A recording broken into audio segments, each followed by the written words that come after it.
Welcome to This Explainer. Today, we're doing something a little bit different. We're tossing out the typical run-of-the-mill financial breakdown. Instead, think of what you're about to hear as an operator's manual for a highly specialized, honestly kind of wild, cash extraction machine, the YieldMax AMD Option Income Strategy ETF, or AMDY.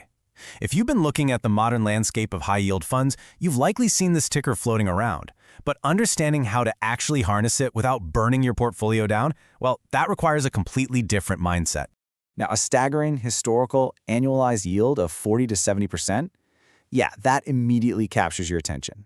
It's literally a siren song for retail investors and yield chasers alike. But let's be real for a second. Numbers like this usually belong in our spam folders, right? Not in sustainable portfolios. They just don't magically appear out of thin air in the financial markets without a strict set of trade-offs. So that brings us to the absolute most important question.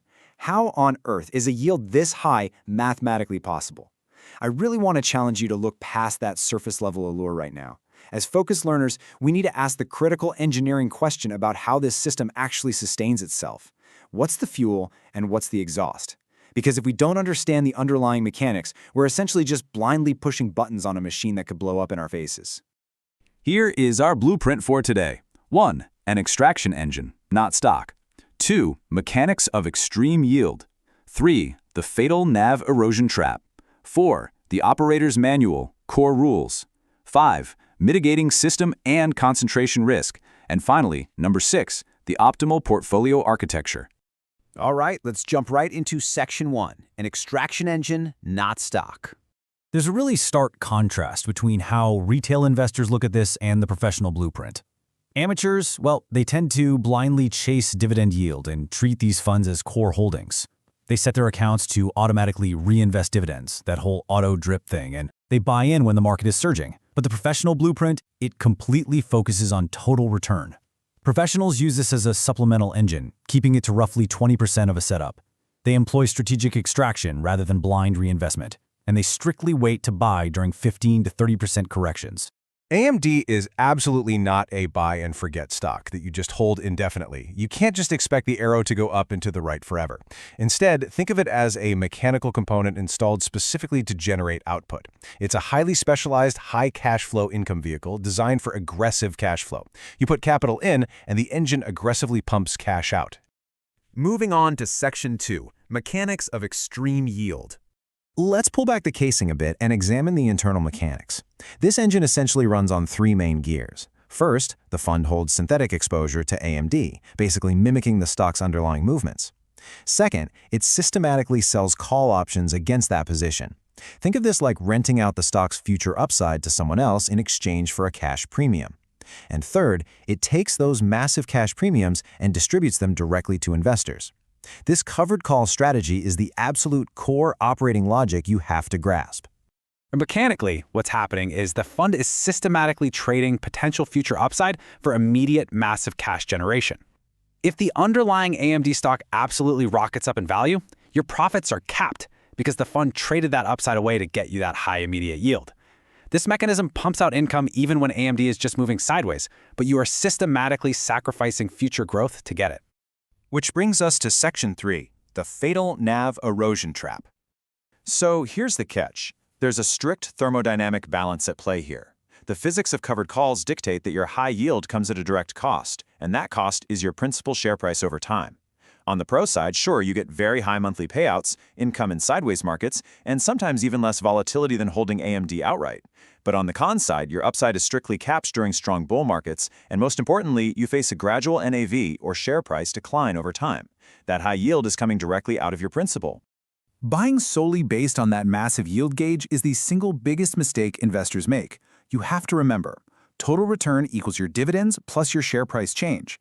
If your share price depletes and erodes faster than the cash accumulates in your tank, the engine is fundamentally failing you. And honestly, it doesn't matter how great that 60% yield looks on paper if your initial investment is shrinking into nothing. Let's get into the rules. Section 4, the Operator's Manual, Core Rules. Before we turn this thing on, we have to identify 4 fatal system errors that will absolutely wreck an undisciplined investor's portfolio. Number 1, blind yield chasing, buying just because the percentage looks huge. Number 2, linear expectations, assuming that monthly payout will stay the same when in reality it fluctuates wildly. Number 3, the erosion blind spot, ignoring the declining share price while you're busy counting your yields. And number 4, singular dependency, putting all your capital into one single high-yield ETF. We have to completely engineer these errors out of our strategy. So Rule 1 is absolutely critical. You have to funnel the yield into long-term growth assets. You must extract those raw distributions from the eroding AMDI asset and pipe them directly into separate, appreciating assets. Things like broad market ETFs, individual growth stocks, or even cash reserves. Do not leave the cash sitting in the eroding asset. Right on the heels of that is Rule 2, and it's a big one. Break the automatic reinvestment loop. Do not use auto-drip. I'll say it flat out, auto-drip is mathematically dangerous with a fund like this. If you constantly reinvest your dividends back into a fund suffering from NAV erosion, you're just fighting a losing battle against gravity. Buy the engine once, collect the raw distributions, and direct them up into assets with stronger long-term growth potential. It's really the only mathematical way to outpace that ongoing share price decline. Rule 3 is all about your precise entry strategy. Only install this engine during severe 15 to 30% market corrections.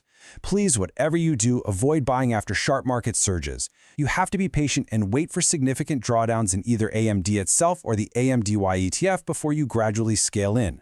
By doing this, you heavily reduce the risk of buying at inflated prices, which gives your capital a much stronger buffer against that natural erosion we've been talking about. Section 5. Mitigating system and concentration risk. Even with perfect operation, the machine carries inherent risks. So Rule 4 is to spread your extraction risk across the broader ecosystem. You really want to decouple your income stream from the fate of just one single semiconductor company. By diversifying your income allocation hub across different underlying YieldMax funds like NVDY for NVIDIA, Coney for Coinbase, or MSTY for MicroStrategy, you protect the overall output of your cash flow machine.